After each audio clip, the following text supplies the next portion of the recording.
Ayan mga ka-friend, andito po tayo sa labas dahil katatapos lang natin kumain.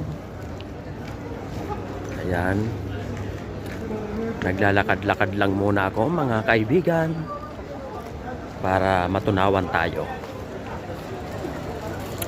Huwag yung pakakain higa, hindi po maganda yan sa katawan.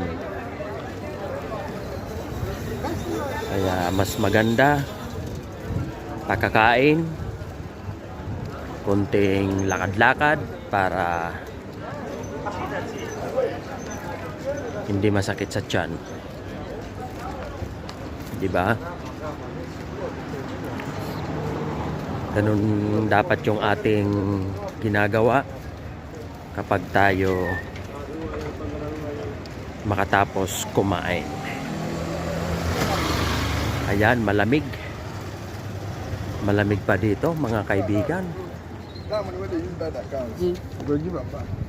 Kaya naka-jacket pa rin tayo.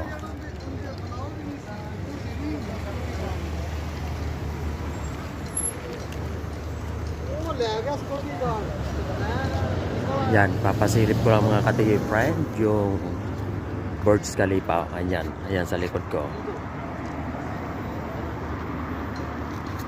Asa na? Hindi ko na makita. Wala. Ayun. Ayun, oh. Oh. Yan.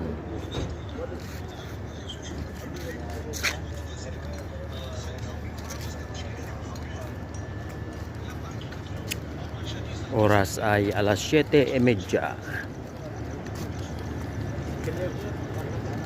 So kahit mga 15 minutes na lakad-lakad or 20 minutes, okay na yan mga ka-friend. Ang importante, huwag tayo hihiga kaagad, diba?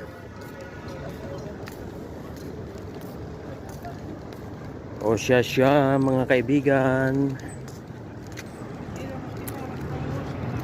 Bye-bye.